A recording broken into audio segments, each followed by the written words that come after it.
नमस्कार दोस्तों, स्वागत है आपका फेल टू विन फाइनेंस में।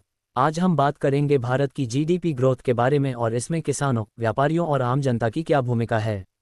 क्या भारत की अर्थव्यवस्था सही दिशा में आगे बढ़ रही है? चलिए जानते हैं। जीडीपी यानी सकल घरेलू उत्पाद वो पैमाना है जिससे किसी देश की अर्थव्यवस्था की सेहत को मापा जाता है। जब देश में उत्पादन, सेवा, व्यापार और निवेश बढ़ता है तो जीडीपी भी बढ़ती है। लेकिन भारत में जीडीपी ग्रोथ सिर्फ बड़े उद्योगों पर निर्भर नहीं, बल्कि किसान, व्यापारी और आम जनता भी इसमें बड़ा योगदान देते हैं। भारत की अर्थव्यवस्था की रीढ़ हमारा कृषि क्षेत्र है। भारत की 45% आबादी खेती से जुड़ी है।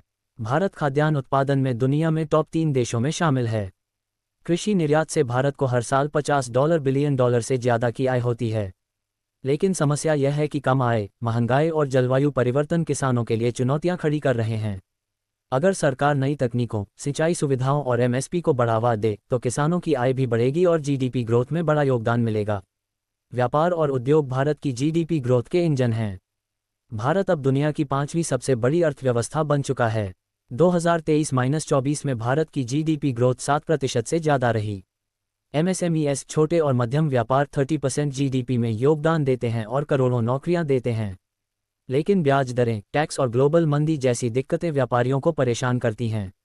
अगर सरकार ईज ऑफ डूइंग बिजनेस सुधार दे और लोन सस्ता करे तो व्यापार और भी तेजी से बढ़ेगा। आम जनता जीडीपी ग्रोथ का सबसे बड़ा हिस्सा है क्योंकि हम ही खरीदारी, निवेश और सेवाएं इस्तेमाल करते हैं। खपत कंजम्पशन भारत की जीडीपी का 60% हिस्सा है। ज़्यादा नौकरी, ज़्यादा सैलरी और ज़्यादा खर्च सीधा जीडीपी ग्रोथ में योगदान करता है।